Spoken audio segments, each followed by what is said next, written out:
Good morning.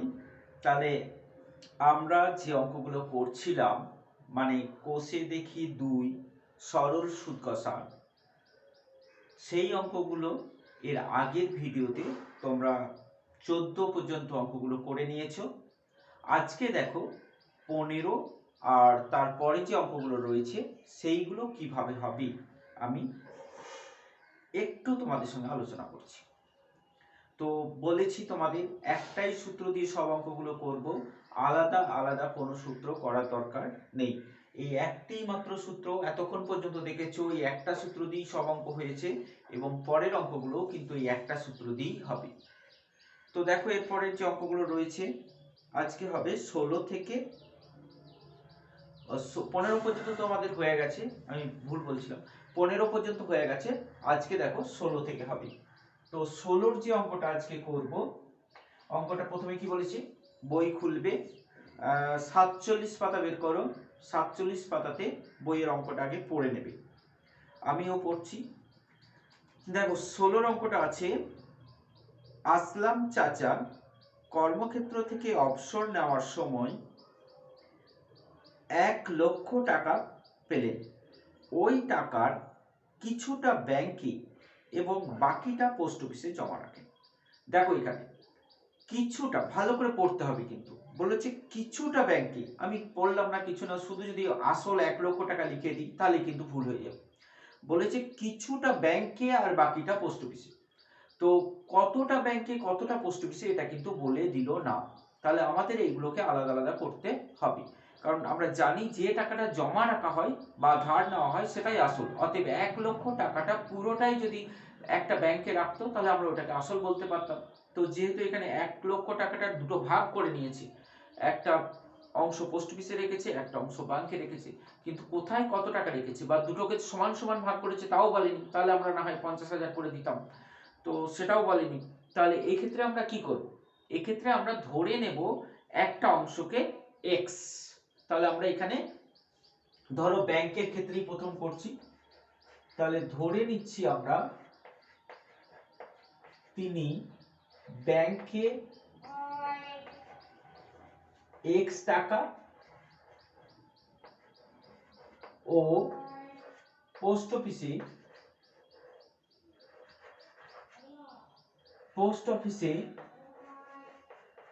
Y টাকা রেখেছেন, Y টাকা জমা রেখেছেন। ঠিক আছে, তাহলে এক্স টাকা আর ওয়াই টাকা জমা রেখেছে। তার মানে ব্যাংকের ক্ষেত্রে আমরা এবারে প্রথমে ব্যাংকটা নিচ্ছি, তাহলে ব্যাংকের ক্ষেত্রে আমরা তথ্যগুলোকে খাতায় তুলে নেব। তাহলে ব্যাংকের ক্ষেত্রে কি হলো, এই টাকাটা জমা রেখেছে এক্স টাকা, তাহলে আসল কত হবে তোমরাই বলো, আসলকে কি দিয়ে লেখা হয়, পি দিয়ে, তাহলে পি কত হবে, এক্স টাকা, পি হলো।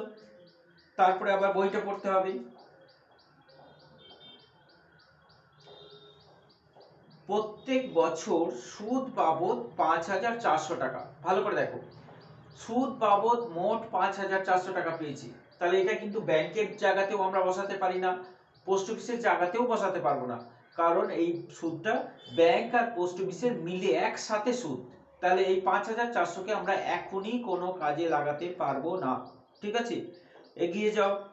ব্যাংক এবং পোস্ট অফিসের সরল সুদের হার বলে দিয়েছে 5%, 6%। তাহলে আমরা তো এখন ব্যাংকে লিখছি, তাহলে সুদের হারটা হবে কত, সুদের হার মানে আর, আর এর মানটা ব্যাংকের জন্য প্রথমটা হচ্ছে, কারণ প্রথমে ব্যাংক তারপরে পোস্ট অফিস, তাহলে প্রথমে আছে 5%, তাহলে ব্যাংকের সুদের হার হচ্ছে 5%। আর প্রত্যেক বছর সুদ বাবদ, সময়টা কিন্তু একটু গুপ্ত ভাবে দিয়েছি, ওটা তোমাকে খুঁজে বের করতে হবে। দেখো বলেছে প্রত্যেক বছর, প্রত্যেক বছর মানে প্রতি বছর, প্রতি বছর মানে 1 বছর, তাহলে এখানে সময়টা কিন্তু হবে আমাদের 1 বছর। তাহলে আমরা তিনটে তথ্য কিন্তু ইতিমধ্যে পেয়ে গেলাম, সময় টিটা হচ্ছে 1 বছর হলো। তাহলে তিনটে তথ্য আমাদের হাতে যখনই চলে এলো আমরা সূত্রটা বসাতে পারবো, অতএব সুদ আই ইকুয়াল টু হচ্ছে পি আর টি বাই 100। তাহলে পি মানে হচ্ছে এখানে এক্স, আরটা মানে হচ্ছে 5, টি মানে হচ্ছে 1 বাই 100। একটু কাটাকাটি করতে পারছি, তাহলে আই এর মান পেলাম আমরা কত, উপরে থাকছে দেখো x আর 1 এ গুণ করলে x হয়, আর নিচে হচ্ছে 2। আই মানে সুদ, তাহলে আমরা ব্যাংক থেকে এই সুদটা পেলাম x/20 টাকা। হলো এটা ব্যাংকের ক্ষেত্রে। এবার আমরা চলে যাব পরে পোস্ট অফিসের ক্ষেত্রে। তাহলে পোস্ট অফিসের ক্ষেত্রে দেখো এবার লিখবো পোস্ট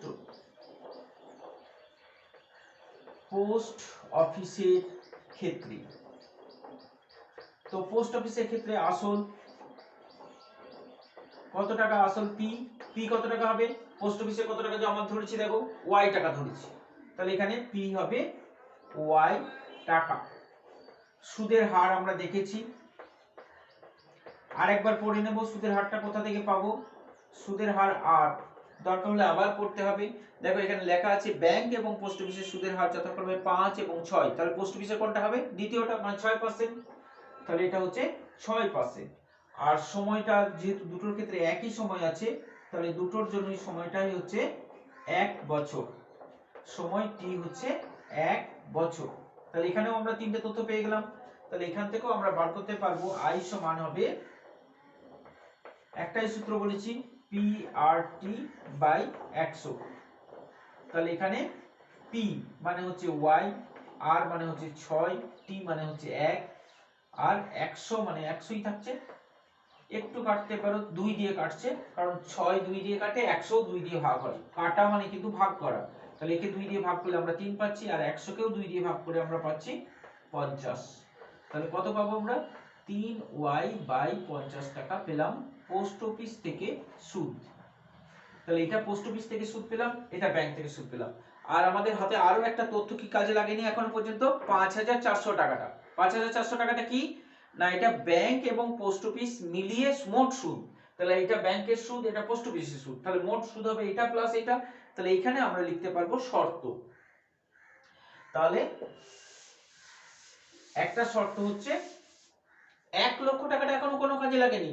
তাহলে আমাদের একটা শর্ত হচ্ছে, মানে প্রথম শর্ত কি না, 1 লক্ষ টাকাটা কি, ব্যাংক আর পোস্ট অফিসের মোট টাকা যেটা জমা রাখা হয়েছিল সেটা হচ্ছে 1 লক্ষ টাকা। তাহলে এই টাকাটা ব্যাংক আর পোস্ট অফিসে জমা রাখা হয়েছিল। তাহলে সরি, এটা 1 নম্বর সমীকরণ, x + y সমান হচ্ছে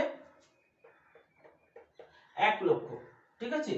আর দ্বিতীয় শর্ত কোনটা, দ্বিতীয় শর্ত হচ্ছে সুদ থেকে বলেছে 5400 বলেছে না, তাহলে এর সুদ আর এর সুদ মানে x/20 প্লাস এটা দেখে দেখে লিখবে, কিন্তু কোনো সময় যেন না দেখে ভুল করে লিখবে না। এটা সমান, আরেকবার বইটা দেখে নেবে, মোট সুদ, এটা ব্যাংকের সুদ, এটা পোস্ট অফিসের সুদ, দুটো যোগ করেছি মানে মোট। আর এখানে মোট সুদ দেওয়া আছে কত, দেখো দেখে বলো, 5400 টাকা। তাহলে এখানে লিখবে 5400। হলো। তাহলে দুটো সমীকরণকে আমাদের এবার সমাধান করতে হবে। আমরা সমাধান তো অনেক আগেই শিখেছি, 9ই সমাধান শিখে গেছি। সেই সমাধানগুলোর মধ্যে একটা এখানে করব। তো সমাধান করার আগে এটাকে একটু সরল করে নেব। 20 আর 50 এর লসাগু হচ্ছে 100। তাহলে 20 5 এ 100, তাহলে 5x প্লাস, জানি আমরা এটা ভাগ করতে হয় দিয়ে উপরে গুণ করতে হয়। তাহলে 50 আর 100 দিয়ে ভাগ করলে হচ্ছে 2, আর 2 এর সঙ্গে উপরে এটা গুণ করতে হবে। তাহলে 2 কে 3 দিয়ে গুণ করলে হয় 6। তাহলে হচ্ছে 6y সমান হচ্ছে 5400। হলো। এরপর 5x প্লাস 6y সমান হবে এই দুটোর গুণ। এই দুটো গুণ করা কিছুই নাই, 100 দিয়ে গুণ করা মানে আমি জানি যাকে 100 দিয়ে গুণ করব, তারপরে এই যে 100 শূন্য দুটো আছে না, ওই শূন্য দুটো এরপরে নামিয়ে দিলেই হবে। তাহলে এখানে আমার আছে 5400, তার সঙ্গে 100 শূন্য দুটোকে এখানে বসিয়ে দিলেই হয়ে যায় গুণ, নতুন করে গুণ করতে হয় না। এটা 2 নম্বর। এই 1 নম্বর আর 2 নম্বরে এখন আমাদের সমাধান করতে হবে। তো সমাধানে আমরা জানি এটাতে 1 আছে, এটাতে 5 আছে, তাহলে 1 নম্বরটাকে আমরা 5 দিয়ে গুণ করে নেব। তাহলে এখানে 1 নম্বরকে যদি আমরা 5 দিয়ে গুণ করে নিই, তাহলে কি পাবো, 1 নম্বরকে 5 দিয়ে গুণ করলে পাবো 5x প্লাস 5y সমান 5 লক্ষ। ঠিক আছে, এটাতেই আমরা বিয়োগ করে নিচ্ছি। তাহলে বিয়োগ করে দিলে পাচ্ছি 5x 5x কেটে গেল, 6x থেকে 5y, 6y থেকে 5y বিয়োগ করলে পাচ্ছি y সমান 5,40,000। এখান থেকে 5 লক্ষ বিয়োগ করে দিলে আমরা পাচ্ছি 40,000। তাহলে এখান থেকে আমরা কি পেলাম, ওয়াই সমান 40,000, মানে ওয়াইটা কি না পোস্ট অফিসে, তাহলে পোস্ট অফিসে জমা রেখেছিল 40,000। আর ব্যাংকে কত, তাহলে আমরা ব্যাংক এখান থেকে বের করতে পারবো 1 লক্ষ টাকা ছিল মোট, অতএব x সমান হবে 1 লক্ষ মাইনাস 40,000 সমান হচ্ছে 60,000। তাহলে এই 60,000 টাকা জমা রেখেছিল ব্যাংকে। তাহলে উত্তরটা আরেকবার আমরা লিখে দেবো। কি লিখবো উত্তরটা? উত্তরটা কিন্তু অবশ্যই লিখতে হবে, দরকার হলে আবার পড়তে হবে, পড়ে উত্তরটা লিখতে হবে। তো এখানে প্রশ্নটা আরেকবার দেখে নাও, তিনি কোথায় কত টাকা জমা রেখেছিলেন। তাহলে আমরা উত্তরটা কি লিখবো? অতএব তিনি ব্যাংকে, ব্যাংক মানে হচ্ছে এক্স, এক্স এর মান বেরোলো কত? 60,000। তাহলে 60,000 টাকা জমা রেখেছিলেন, হলো। এবং পোস্ট অফিসে কত রেখেছিল? 40,000। তাহলে পোস্ট অফিসে 40,000 টাকা জমা রেখেছিলেন, এটা লিখে নেবে, ঠিক আছে। তারপরে দেখো 17 অঙ্কটা একদম 16 অঙ্কটার মতো করেই করতে পারবো, কোনো রকম কোনো পরিবর্তন না করে 16 অঙ্কটা ঠিক যেভাবে করেছি একই রকম ভাবে আমরা করতে পারবো। শুধু এখানে দেখো অর্থের পরিমাণটা 10,000 টাকা, দুটো আলাদা ব্যাংক। তাহলে এখানে ওখানে কি ছিল? একটা পোস্ট অফিস একটা ব্যাংক, এখানে দুটোই ব্যাংক। তাহলে এখানেও আমরা সেই একই ভাবেই করব। দেখো ওখানে কি করেছিলাম আমরা, এখানেও সেই একই জিনিস করব। ধরে নিচ্ছি প্রথম ব্যাংক, যেহেতু দুটোই ব্যাংক, তাহলে প্রথম ব্যাংকে x টাকা এবং দ্বিতীয় ব্যাংকে y টাকা জমা রাখলেন, এইটা আমরা ধরে নিলাম, ঠিক আছে। একই ভাবে করে বলেছি, 16 আর 17 মধ্যে কোনো রকমের ডিফারেন্স নেই, সংখ্যাগুলো পাল্টিয়ে দিয়েছে শুধু। এবার দেখো প্রথমটার ক্ষেত্রে আমরা, মানে প্রথম ব্যাংকের ক্ষেত্রে যেভাবে আগে ছিল একই ভাবেই করব। এটা শুধু নামটা প্রথম ব্যাংকের ক্ষেত্রে লিখব। প্রথম ব্যাংকের ক্ষেত্রে আসল পি, প্রথম ব্যাংকে দেখো x টাকা, তাহলে এখানে x টাকা। সুদের হার আর কত? সুদের হার হচ্ছে প্রথম ব্যাংকের ক্ষেত্রে প্রথমে যেটা লেখা আছে ওটাই হবে 6%। সময়, সময় কত লেখা আছে দেখো, কি বলেছে? 2 বছর, তাহলে সময় হচ্ছে 2 বছর, হলো। তাহলে সময় যদি 2 বছর হয়, আমাদের হাতে কিন্তু তিনটে তথ্য চলে এলো। তাহলে তিনটে তথ্য যখনই আমরা পেয়ে গেলাম, তাহলে আমরা বের করতে পারবো আইটা। আই মানে হচ্ছে PRT বাই 100, হলো। তার মানে হচ্ছে পি, পি মানে হচ্ছে x, আর মানে হচ্ছে 6 আর 2 বাই 100। এটা 50 দিয়ে কাটলো, 50 দুগুণে 100, কাটাকাটি মানে কিন্তু ভাগ করা। তার মানে আমরা 6 আর 50 এর মধ্যেও 2 দিয়ে ভাগ করতে পারছি, কারণ 6 কেও 2 দিয়ে ভাগ করা যায়, 50 কেও 2 দিয়ে ভাগ করা যায়। তাহলে 6 কে 2 দিয়ে ভাগ করলে কত হবে? 3। 2 দিয়ে কাটা মানে 2 দিয়ে ভাগ করা, তাহলে 2 দিয়ে কাটছি মানে 2 দিয়ে ভাগ করে পাচ্ছি 3। 50 কেও 2 দিয়ে ভাগ করে পাবো 25। তাহলে কত পেলাম আমরা? 3x/20, এটা পেলাম আমরা প্রথম ব্যাংক থেকে সুদ, হলো। এবার আমরা চলে যাব দ্বিতীয় ব্যাংকের ক্ষেত্রে। তাহলে আবার করব দ্বিতীয় ব্যাংকের ক্ষেত্রে।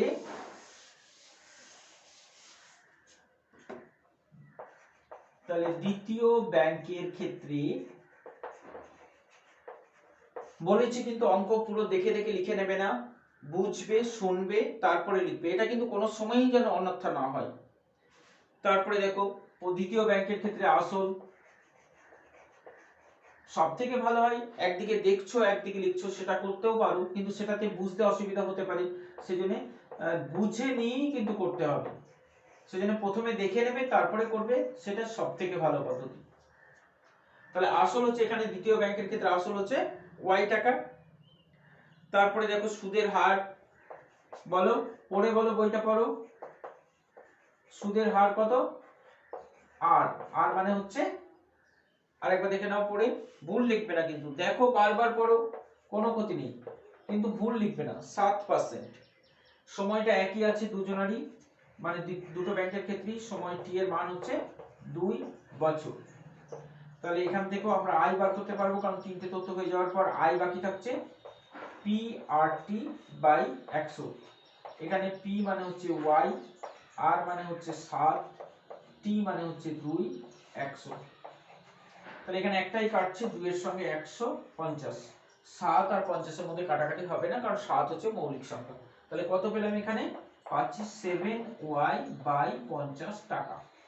ঠিক আছে, তাহলে এই ক্ষেত্রেও আমাদের দুটো শর্ত হবে, কারণ বলেছি একদম 16 অঙ্কটা 17 অঙ্কটা প্রায় সমান সমান, একদম লেখাগুলো একই রকম হবে, শুধু সংখ্যাগুলো পাল্টানো মনে করতে হবে, দিয়ে অঙ্কটা করতে হবে।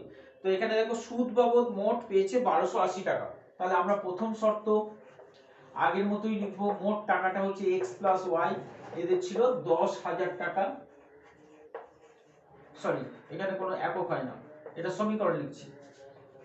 আর দ্বিতীয় শর্তটা কি না, সুদের পরিমাণ। দেখো এখানে মোট সুদ পেয়েছে 1280 টাকা। তো একটা সুদ প্রথম ব্যাংক থেকে 3x বাই 25, আর দ্বিতীয় ব্যাংক থেকে পেয়েছে 7y বাই 50। আর মোট হয়েছে কত? দুটোর যোগফল, মোট মানে হচ্ছে দুটোর যোগফল হচ্ছে 1280। এটা 2 নম্বর সমীকরণ। ও সরি, এটা 2 নম্বর করার আগে এই যোগটা একটু করে নেব, ভগ্নাংশ আছে তো, এটা 50 লসাগু হচ্ছে। তাহলে 25 2 এ 50, তাহলে 2 কে 3 দিয়ে গুণ করলে পাচ্ছি 6x প্লাস 50 এ 50 এ ভাগ করলে 1 হয়, তাহলে 1 কে 7 দিয়ে গুণ করলে 7 ই থাকে, তাহলে 7y সমান হচ্ছে 1280 হলো। এবার তো আমরা জানি এটাকে সরল করলে কোনাকুনি গুণ করতে হয়, তাহলে 6x 7y এর সঙ্গে 1 গুণ করলে ওটাই থাকবে 6x 7y, আর 50 আর 1280 যদি মুখে মুখে গুণ করতে না পারো নিচে নামিয়ে নামিয়ে গুণ করবে, কোনো ক্ষতি নেই। এই শূন্যগুলো দিয়ে গুণ না করলেও হয়। তাহলে 5 8 40, দেখো এখানে 5 0 0, 5 8 40 এর 0, 5 দুগুণে 10, 4 এ 14, আর 5 একে 5, হাতের একে 6। আর এই শূন্যটা কিন্তু আমি গুণ করিনি, শূন্যটাকে এখানে নামিয়ে নেবে। তাহলে কত হলো? 64,000। এইটা হচ্ছে আমার 2 নম্বর সমীকরণ। এখন সমাধান করতে হবে। দেখো 1 নম্বর এখানে 1 আছে, এটাতে 6 আছে, তাহলে আমরা যদি 1 নম্বরকে 6 দিয়ে গুণ করে নিই, 1 নম্বরকে 6 দিয়ে গুণ করে দিলাম, তাহলে এখানে কি লিখতে পারবো? 6x প্লাস 6y সমান 6 দিয়ে গুণ করলে হবে 60,000। দেখো একই রকমের অঙ্ক, একদম এক হচ্ছে। তো এই দুটোর মধ্যে আবার বিয়োগ করে দেবো, এটা মাইনাস করবো, এটা মাইনাস করবো, এটা মাইনাস, মানে চিহ্নগুলো পাল্টে যায়। তো 7y থেকে 6y বিয়োগ করলে শুধু y পাবো আমরা, আর এখানে পাবো 64,000 থেকে 60,000 বিয়োগ করলে পাবো 4,000। তার মানে y এর মান হচ্ছে 4,000। তার মানে y যদি 4,000 হয়, তাহলে আমরা x এর মানটাও লিখতে পারবো। তাহলে x সমান হবে কত? 10,000, কারণ মোট তো 10,000 টাকা ছিল। 10,000 থেকে 4,000 বাদ চলে গেল, তাহলে থাকছে কত? 6,000 টাকা। তাহলে x এর মান হচ্ছে 6,000 হলো। এবার কি লিখতে হবে? আবার অঙ্কটা একবার পড়ে নেবে। বলেছে তিনি কোন ব্যাংকে কত টাকা রেখেছিলেন। তো আমরা ব্যাংকের নামগুলো আমরা নিজেরাই দিয়েছি, প্রথম ব্যাংক আর দ্বিতীয় ব্যাংক। তাহলে প্রথম ব্যাংকে কত টাকা দিয়েছিলেন? প্রথম ব্যাংকে x এর মান পেলাম আমরা 6,000। তাহলে উত্তরটা কিভাবে লিখবো? অতএব প্রথম ব্যাংকে 6,000 টাকা জমা রেখেছিলেন, এটা একটা উত্তর লিখবে। কিন্তু অবশ্যই, আমরা এখানে জায়গা নেই লিখলাম না, তোমরা এই কাজটা কিন্তু বাড়তি একটু করে নেবে। প্রথম ব্যাংকে 6,000 টাকা জমা রেখেছেন, এবং দ্বিতীয় ব্যাংকে y মানে হচ্ছে 4,000, তাহলে কি লিখবে? দ্বিতীয় ব্যাংকে 4,000 টাকা জমা রাখা হলো। ঠিক আছে, তারপরে দেখো 18টা, নিশ্চয় ভালো লাগছে অঙ্কগুলো করতে। তো 18টা দেখো, আমার কথাগুলো যদি শোনেনি অঙ্কগুলো করো, তাহলে কিন্তু সত্যিই ভালো লাগবে। আর যদি শুধু বোর্ডে আমি কি লিখছি সেটা স্টপ করে দিয়ে, ভিডিও স্টপ করে দিয়ে দেখে দেখে লিখে নিলে, তাহলে সব অঙ্কই দেখে দেখে লিখতে হবে, কোন অঙ্কটা ভালো লাগবে না। আমার কথাগুলো শোনার পর বুঝে নিয়ে যদি লেখো, একটু বোঝার চেষ্টা করো আমি কি বলতে চাইছি, তাহলেই দেখো অঙ্কগুলো করতে পারবো। তো দেখো 8এরটা, তো 8এরটা অঙ্কটা প্রথমে পড়বে। কোনো ব্যাংকে বাৎসরিক 5% হারে সরল সুদ দেয়। ওই ব্যাংকে দীপুবাবু বছরের প্রথমে 15,000 টাকা জমা দেওয়ার 3 মাস পরে 3,000 টাকা তুলে নিল। টাকা তুলে নেওয়ার 3 মাস পর আবার তিনি 8,000 টাকা জমা দিলেন। ওই বছরের শেষে দীপুবাবু সুদে আসলে কত টাকা পাবে? একবার পড়ে নিলাম মানে যে অঙ্কটা হয়ে গেল আমার সবে একবার করে নিতে পারবো তা নয়, অঙ্ক আমাকে আবার করতে হবে। তবু প্রথমে একবার গোটাটা পড়ে নেবে, তারপরে একটু একটু করে কেটে কেটে পড়তে হবে। তো কি পড়বে এরপর? এরপর দেখো সুদের হার বলেছে, তাহলে আমরা বলেছি পরপর তথ্যগুলোকে খাতায় তুলে নেব। তাহলে প্রথমে লিখবো সুদের হার, যেটা প্রথমে আছে সেটাই প্রথমে লিখবো যাতে করে কেউ বাদ পড়ে না যায়। তাহলে সুদের হার মানে আর কত দেখবে, বারবার দেখে লেখো কিন্তু ভুল লিখবে না। সুদের হার 5%। বছরের প্রথমেই 15,000 টাকা জমা রাখেন, তাহলে জমা রাখা টাকা মানে হচ্ছে আসল, তাহলে আসল হচ্ছে পি, প্রিন্সিপাল 15,000 টাকা। পি মানে হচ্ছে প্রিন্সিপাল 15,000 টাকা। 3 মাস, তাহলে সময়, সময় হচ্ছে টি, টি হচ্ছে 3 মাস। মনে আছে কি বলেছিলাম এই সম্পর্কে? এইখানে সময়টাকে সবসময়ই বছরে প্রকাশ করতে হবে, মাস বা দিন রাখা যাবে না।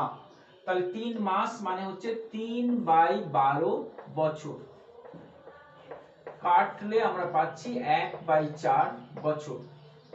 তিনটে তথ্য আমাদের হাতে চলে এলো। তাহলে এখান থেকে আমরা বের করতে পারবো সুদের পরিমাণ মানে আই, আই ইকুয়াল টু হচ্ছে PRT/100। দেখো আরো কিছু কিছু তথ্য দেওয়া রয়েছে, কিন্তু ওগুলো কি আবার ওই 3 মাস সময়টা বলেছে 3 মাস পর, 3 মাস পর আবার 3,000 টাকা তুলে নিয়েছি, তাহলে আবার তোলার ব্যবস্থা করতে হবে তারপরে। তাহলে আর ইকুয়াল টু হচ্ছে পি, পি মানে হচ্ছে 15,000 ইন্টু আর, আর মানে হচ্ছে 5% ইন্টু সময় হচ্ছে কি বলেছিলাম, সময় যদি কোনো কিছু যদি ভগ্নাংশ থাকে তাহলে উপর কাটটা তার নিজের জায়গায় বসবে, তাহলে 1 কে বসাচ্ছি টি এর জায়গায়, আর 4 বসবে তার উল্টো দিকে। ঠিক আছে, এখানে 100 বসিয়ে দেবে, দুটো শূন্য প্রথমেই কেটে গেল। 4 দিয়ে দেখো 150, 2 দিয়ে তো ভাগ হচ্ছে, ছোট ছোট করে কাটো, পর বুঝতে না পারলে ছোট ছোট করে কাটো, 2 দিয়ে কাটো, তাহলে 4 কে 2 দিয়ে ভাগ করা যায়, 150 কেও 2 দিয়ে ভাগ করা যায়, সেটা হবে 75 হলো। তাহলে 75 গণিত 5, দরকার হলে পাশে গুণ করে নেবে কিন্তু ভুল করবে না। 5 5 এ 25, 5 7 এ 35, 36, 37, তাহলে হচ্ছে 375/2 টাকা। এটা পেল প্রথম 3 মাসের সুদ। এটাকে দশমিক করে নেবে, দশমিক কারণ টাকা পয়সা তো, টাকা পয়সা সাধারণত দশমিকে প্রকাশ করে দেওয়াই ভালো। তাহলে 2 একে 2, 1 3 17 হলো, 8 দুগুণে হলো 16, 1 5 নামলো 15, 7 দুগুণে 14, 1 থাকছে এখানে, দশমিক দিলে একটা শূন্য পাবো, দিয়ে 5 দিয়ে 10 মিলে গেল। ঠিক আছে, তাহলে 187 টাকা 50 পয়সা। তো টাকা পয়সার অঙ্ক, দশমিকের পর 2 ঘর নিতে হয়, যদিও 5 এর পর আমার শূন্যটা আসেনি, কিন্তু দশমিকের পর শূন্য তো দেওয়া যায়, পয়সার যেহেতু দুটো ঘর হয় সেই জন্য দুটো ঘর আমরা নিয়ে নিলাম। ঠিক আছে, তো এইটা পেলাম আমরা প্রথম 3 মাসের সুদ। আবার এগিয়ে যাও, অঙ্কটা আবার পড়তে হবে। 3 মাস পর, পরের অঙ্কটা আবার দ্বিতীয় লাইন থেকে, 3 মাস পরে 3,000 টাকা তুলে নিল। তো তুলে নিল মানে কোথা থেকে তুলবে? এটা সরল সুদের অঙ্ক, এখানে কোনো সময় ব্যাংকে যেভাবে আমাদের হিসাবটা দেয় এটা কিন্তু সেই হিসাবটা নয়। ব্যাংকে সবসময় কি করে, সুদটা আসলের সঙ্গে যোগ করে দেয়, কিন্তু আমাদের সরল সুদ কষাতে একবারে শেষে যখন সমস্ত টাকা তুলে নেব তখন সুদ আসলের সঙ্গে যোগ হয়ে বেরিয়ে আসবে, কিন্তু তার আগে আমরা সুদকে আসলের সঙ্গে যোগ করতে পারবো না। তাহলে যে টাকাটা তুলছে সেটা কোথা থেকে তুলবে? তার আসল টাকা থেকে তুলে নেবে। তাহলে 15,000 টাকা ছিল, ওখান থেকে সে তুলে নিচ্ছে 3,000 টাকা। তাহলে পরে আবার আমাদের অঙ্কটা লিখতে হবে, আমি এখানে আর লিখছি না কারণ তথ্যগুলো তো একই আছে, তোমরা কিন্তু এরপরে যেটা করবে আবার লিখবে নতুন করে, হ্যাঁ নিচেতে, যে আবার সুদের হার লিখবে, এটা আসলটা এটাই লিখবে। আসলটা কত হবে? 15,000 ছিল, দিয়ে 3,000 টাকা তুলে নিল, তাহলে কত থাকলো আসলটা? 15,000 থেকে 3,000 গেলে 12,000 টাকা আসল থাকলো। ঠিক আছে, আর সময়টা দেখো পরে আবার সময়টা তুমি নিজেই পড়ে নাও, তাহলে বুঝতে পারবে। 3,000 টাকা তুলে নিল এবং টাকা তুলে নেওয়ার 3 মাস পর, তাহলে আবার সময়টা কিন্তু 3 মাস দিয়েছি, তাহলে আবার 3 মাস, তার মানে হচ্ছে 1/4 বছর। 3/12, 3/12 মানে 1/4 আমরা করেছিলাম, সেই জন্য আরেকবার করলাম না, লিখে দিলাম। তাহলে আবার আমাদের সুদ বের করতে হবে। আমাদের সুদ আছে কিন্তু 187 টাকা 50 পয়সা। তো 187 টাকা 50 পয়সাটা তোমার খাতায় লেখা আছে, আমি যখন জানতে চাইবো বলে দেবে। ঠিক আছে, তাহলে I ইকুয়াল টু হচ্ছে PRT/100। তাহলে এখানে পি মানে হচ্ছে 12,000, আর মানে হচ্ছে 5, টি মানে হচ্ছে 1 বলেছি, উপরটা টি এর জায়গায় আর নিচেতে 4, আর এখানে 100 আছে, দুটো শূন্য আবার কেটে গেল। তো 4 3 12 পুরো কেটে যাচ্ছে, 30। তাহলে আমরা পাচ্ছি দেখো 5 3 15 মানে 150 টাকা। তাহলে এটা দ্বিতীয়বারের জন্য আমরা সুদ পেলাম। তাহলে প্রথমবারে সুদ পেয়েছিলাম 187.50, দ্বিতীয়বারে সুদ পেলাম 150। পরে আমি আবার জিজ্ঞেস করে নেব। তারপরে অঙ্কটা আবার করো। আবার কি হয়েছে দেখো, 3 মাস পরে আবার তিনি 8,000 টাকা জমা দিলেন। তাহলে 3 মাস পর, তাহলে এখানে লিখবে আবার 3 মাস পর, আবার 3 মাস পর। এটা কিন্তু আমি এখানে লিখছি, কিন্তু তুমি লিখবে এই 150 এর নিচে, 150 এর নিচে আবার লিখবে আবার 3 মাস পর দিয়ে আবার অঙ্কটা শুরু করবে। সুদের হার আবার লিখবে 5%, আসল পি, এখানে পিটা আবার পাল্টে যাচ্ছিল, পাল্টে যাবে দেখো 12,000 টাকা তার ছিল, তাই না? 15,000 থেকে 3,000 বাদ দিয়ে 12,000 টাকা আসল ছিল, এখন এর সঙ্গে 8,000 টাকা আবার জমা দিল, তাহলে যোগ হবে। তাহলে 12,000 আর 8,000 মানে 20,000 টাকা তার আসল হিসেবে জমা থাকলো ব্যাংকে। এবার সময়টা দেখো, 3 মাস পরে আবার তিনি 8,000 টাকা জমা দিলেন এবং ওই বছরের শেষে, তাহলে এবার আমাদের সময়টা আবার হিসাব করতে হবে। প্রথমে 3 মাস ছিল একটা টাকা, যার আমরা সুদ পেয়েছিলাম 187 টাকা 50 পয়সা। পরে 3 মাস ছিল, যার আমরা সুদ পেয়েছিলাম 150 টাকা। তাহলে 3 মাস 3 মাস 6 মাস পরে দিয়ে বছরের শেষ পর্যন্ত আবার টাকাটা তুলছে। তাহলে বছরের শেষ মানে কত সময় থাকছে, 6 মাস হয়ে গেছে একটা বছরের মধ্যে, 6 মাস হয়ে যাওয়ার পর আর সময় থাকবে 6 মাস, তাই না? তাহলে এখানে সময়টা হবে 6 মাস। 6 মাস মানে হচ্ছে 6, বলেছি সময়কে কোনো সময় মাসে রাখা যাবে না, ওকে 12 দিয়ে ভাগ করে বছর করতে হবে। তাহলে 1 এর 2 বছর। আবার ওই একই সূত্র লিখবো আমরা, I = PRT/100। আবার মানগুলো বসাবো, P মানে এখানে 20,000, R মানে হচ্ছে 5, T মানে হচ্ছে 1 এর 2 আছে, তাহলে 1 বসবে তার নিজের জায়গায় আর 2 বসবে নিচে আর 100 বসবে এখানে। তাহলে 0 দুটো কেটে গেল, 2 দিয়ে আমরা 200 কেও কেটে 100 করে দিলাম। তাহলে পেলাম আমরা 5 কে 100 দিয়ে গুণ মানে হচ্ছে 500। ঠিক আছে? তাহলে আমরা সুদ পেলাম 3 বার, একটা 500 টাকা, একটা 150 টাকা আর একটা 187 টাকা 50 পয়সা। আর আসল কিন্তু আমাদের একটাই আছে এখনো পর্যন্ত, সেটা হচ্ছে 20,000। আসলগুলো কিন্তু আর যোগ করা যায় না, কারণ আসলগুলো আমরা যোগ বিয়োগ করে একটা ফিক্সড করেই নিয়েছি 20,000 টাকা। প্রশ্নটা পড়ো আবার, দেখো কি বলেছে, সুদে আসলে কত টাকা পাবেন। তাহলে এবার আমরা উত্তরটা লিখব, অতএব তিনি সুদে আসলে, তাহলে শেষ লাইনে উত্তরটা লিখবে, তিনি সুদে আসলে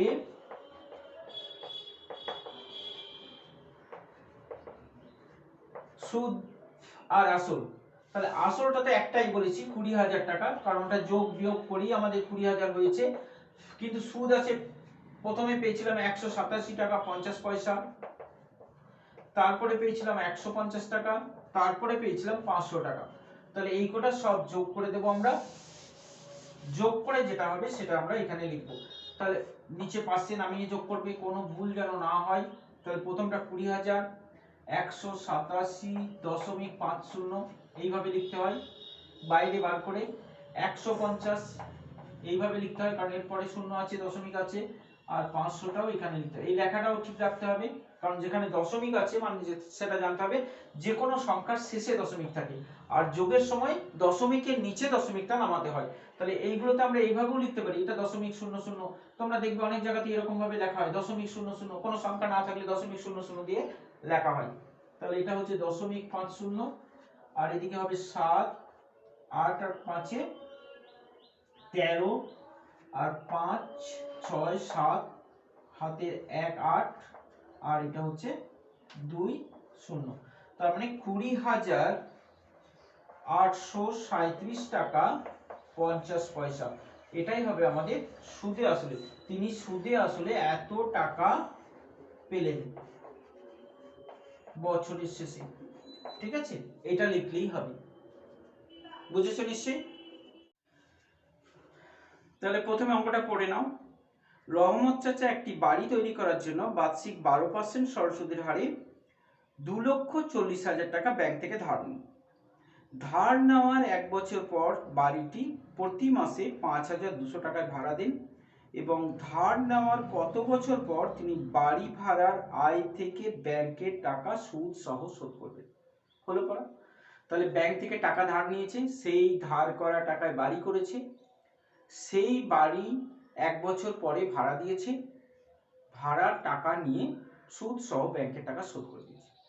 তাহলে আমরা এটা দেখতে পাচ্ছি যে বাড়ি তৈরি করতে 1 বছর সময় লেগেছিল, মানে টাকা ধার নিয়েছে যত বছর, বাড়ি ভাড়ার টাকা পেয়েছে তার থেকে 1 বছর কম, কারণ ওই 1 বছর সে বাড়িটা তৈরি করেছিল। তাহলে আমরা এখানে ধরে নিচ্ছি যে টাকা ধার নেওয়ার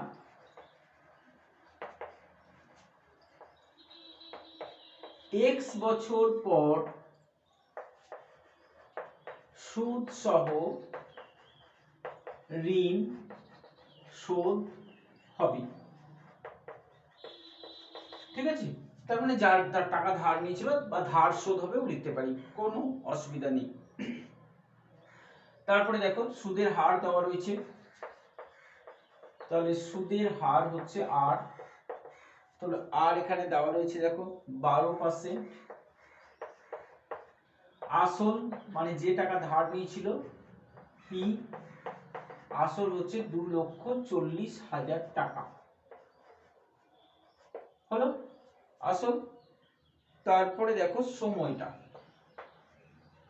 তো সময়টা হচ্ছে আমাদের এখানে ধরে নিলাম যে x বছর, তাহলে সময়টা হচ্ছে x বছর। তাহলে আমরা এখানে সুদ বার করব, সুদ মানে হচ্ছে পি আর টি বাই 100, একটাই সূত্র, পি মানে হচ্ছে 2,40,000 ইন্টু আর 12 ইন্টু টি, টি মানে হচ্ছে এখানে এক্স বাই 100, দুটো শূন্য কেটে গেল, তাহলে থাকছে, আচ্ছা এটা এরকমই থাকুক, গুণ করবো না, পরে যদি দরকার হয় তখন গুণটা করে নেব। তাহলে 2400 গণিত 12x, এত টাকা সুদ হলো। কি করতে হবে? সুদে আসলে টাকা শোধ করতে হবে। তাহলে সুদে আসলে কত টাকা হচ্ছে? তাহলে সুদে আসলে হচ্ছে 2,40,000, এটা আসল, প্লাস 2400 ইন্টু 12x, এই টাকাটা সুদে আসলে তাকে শোধ করতে হবে। এটা কোথা থেকে শোধ করবে? বাড়ি ভাড়ার টাকা জমি। তাহলে বাড়ি ভাড়া কতদিন দেবে বললাম? যেহেতু তার বাড়িটা তৈরি করতে 1 বছর সময় লেগেছে, তাহলে x বছর সে টাকাটা ধার নিয়েছে, তাহলে বাড়িটা ভাড়া দেওয়ার সময় পাবে সে x মাইনাস 1 বছর। তাহলে বাড়ি ভাড়া দিয়ে মোট টাকা পাওয়া যাবে, কত টাকা পাওয়া যাবে? দেখো x মাইনাস 1 বছর, কারণ 1 বছর কম বাড়ি ভাড়া পাবে, কারণ বাড়ি তৈরি করতে 1 বছর সময় লেগেছিল, আর 1 মাসের বাড়ি ভাড়া দেওয়া আছে, তাহলে x মাইনাস 1 বছরে হচ্ছে ইন্টু 12 মাস, আর এক এক মাসের ভাড়া হচ্ছে কত? 5,220 টাকা, 5,200 টাকা। তাহলে এত টাকা সে পাবে বাড়ি ভাড়ার টাকা থেকে। আর কি হবে? এই টাকাটা দিয়ে সুদে আসলে এই টাকাটা শোধ হয়ে যাবে। তার মানে শর্তটা কি হলো তাহলে? তাহলে শর্তটা হলো যে x মাইনাস 1 ইন্টু 12 ইন্টু 5,200, এইটার সমানই হবে সুদে আসলে এই টাকাটা, মানে 2,40,000 প্লাস 2400 ইন্টু 12। তো এটা দেখো মাঝখানে প্লাস রয়েছে, তাহলে তো আমরা সরাসরি কাটাকাটি করতে পারছি না, কিন্তু এই দিক থেকে আমরা 2400টা কমন নিতে পারি অন্তত। তাহলে 2400 যদি কমন নিই, তাহলে এখানে এটা 12x, 2400 যদি কমন নিই তাহলে এখানে 2400 কমন গেল, তাহলে 100 পড়ে থাকছে, আর এখানে থাকছে 12x টা। এইভাবেও আমরা লিখতে পারবো, ঠিক আছে? তো 2400, তো তাহলে আমরা 2400 দুটো শূন্য কাটতে পারছি এখান থেকে, আর 12 2 24, এটাও সমান চিহ্নের ওপরে ওপরে কাটা যায়, কিন্তু তার মানে এইভাবে আমরা সমান চিহ্ন থাকলে দুদিক থেকে ভাগ করতে পারি কারণ কোনো সংখ্যাকে। তাহলে এটা গুণ করে নিলে আমরা পাচ্ছি দেখো 52x মাইনাস 52 সমান এদিকে 2 আছে, তাহলে 2 গুণ করে দিলে পাচ্ছি আমরা 200 প্লাস 24x। তাহলে 52x মাইনাস 24x সমান 200 প্লাস 52 হলো। তাহলে আমরা যেটা পাচ্ছি সেটা হচ্ছে 52 থেকে 24 বাদ, 4 আর 8 12, হাত থেকে 1, তাহলে 28x সমান হচ্ছে 252 বা x সমান হচ্ছে 252/28। দেখো কাটে কিনা। যদি কোনো কাটাকাটি করতে অসুবিধা হয় প্রথমে আমরা ছোট ছোট করে কাটবো। এটা 2 আছে 8 আছে, মানে দুটি তো 2 দিয়ে ভাগ হয়, তাহলে প্রথমে 2 দিয়ে কাটো, ছোট ছোট করে কাটো। এটা হবে 12 দুগুণে 24, 6 দুয়ে 12, আবার 2 দিয়ে যাচ্ছে কারণ এটা জোড় সংখ্যা, এটাও জোড় সংখ্যা।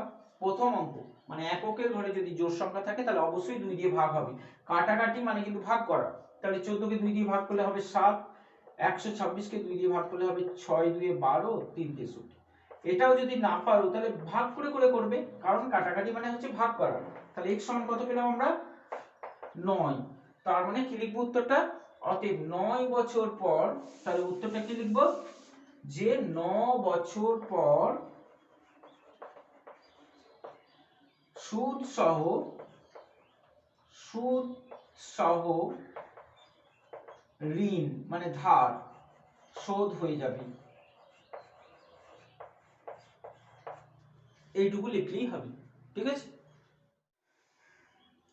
তারপরে দেখো 20 অঙ্কটা আজকের শেষ অঙ্ক। পরের অঙ্কটা আগে।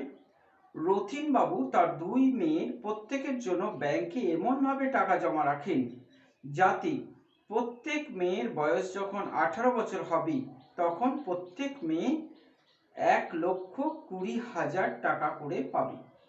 ব্যাংকের বার্ষিক সরল সুদের হার 10% এবং মেয়েদের বর্তমান বয়স যথাক্রমে 13 বছর ও 8 বছর।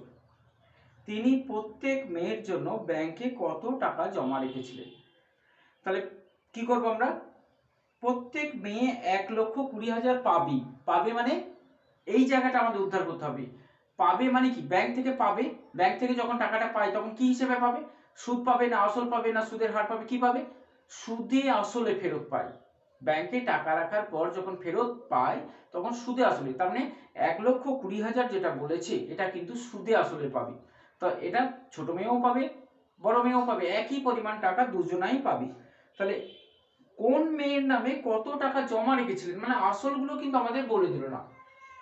তাহলে আমরা একটা একটা করে বের করব। তাহলে লিখছি বড় মেয়ের ক্ষেত্রে। তাহলে বড় মেয়ের ক্ষেত্রে আসল কত টাকা তো বলে দেয়নি, তো ধরে নিচ্ছি এটা হচ্ছে x টাকা।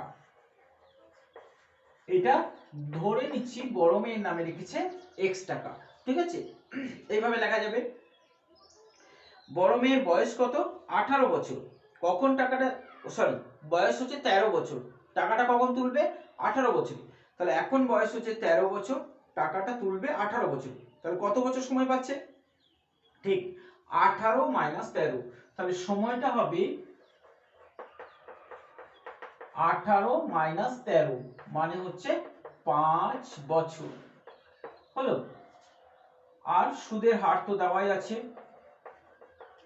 তাহলে সুদের হার দেওয়া আছে এখানে 10%।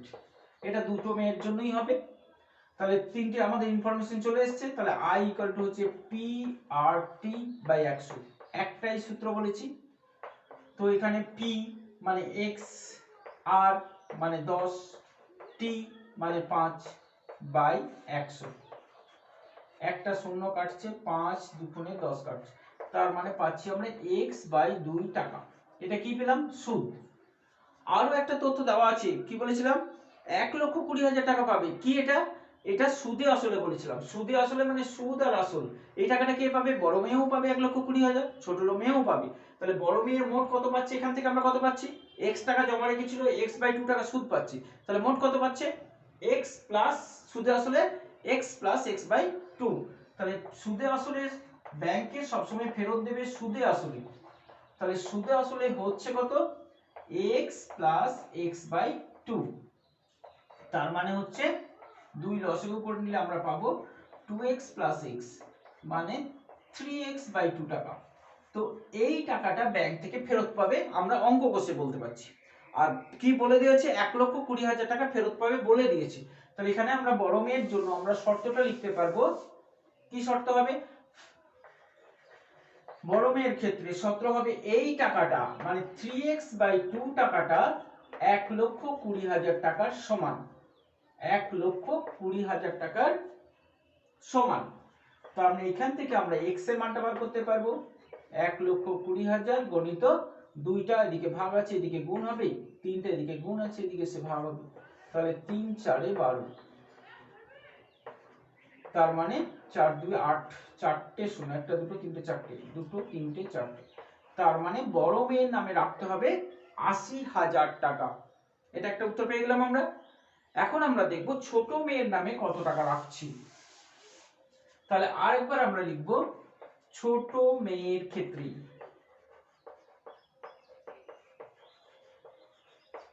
আসল, একটা তো y x ধরেছি সেজন্য এটাকে আমরা y ধরলাম, আসল হচ্ছে y টাকা, এটা ধরে নিলাম।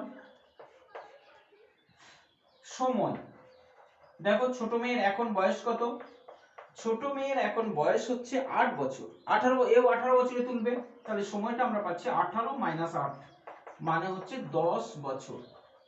সুদের হার দুর্যোজনার জন্য একই, তাহলে সুদের হারটা হচ্ছে কত পার্সেন্ট, 10%। বাস, তাহলে আমরা সেই সূত্রই ব্যবহার করব। কি সূত্র, আর I equal to P R T by 100। তাহলে p এখানে হচ্ছে y, আর এখানে হচ্ছে 10, t এখানে হচ্ছে 10 বাই 100।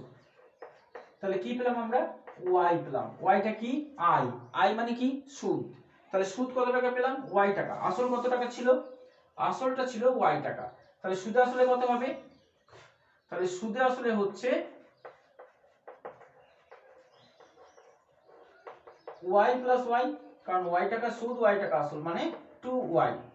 শর্তটা কি ছিল, যে সুদে আসলে পাবে 1,20,000 টাকা ফেরত, তাহলে 1,20,000 টাকা নিশ্চয়ই 2y এর সঙ্গে সমান, তাহলে 2y সমান হচ্ছে 1,20,000, তাহলে y সমান হবে 60,000 টাকা। তার মানে ছোট মেয়ের নামে, তাহলে উত্তরটা কিন্তু আমরা সবসময় বলেছি একবার পড়ে নেব তারপর লিখবো, তাহলে পড়ে নাও, কোন মেয়ের নামে কত টাকা জমা রেখেছিল। তাহলে উত্তরটা কি লিখবে, বড় মেয়ের নামে 80,000 টাকা, তাহলে লিখবে বড় মেয়ের নামে 80,000 টাকা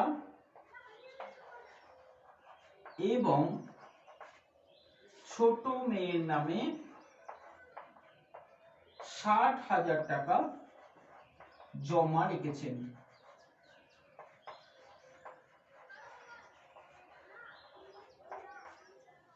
হলো, তাহলে আজকে এই পর্যন্তই রইলো, আমরা পরের ভিডিওতে আবার পরের অংশটা দেখে নেব।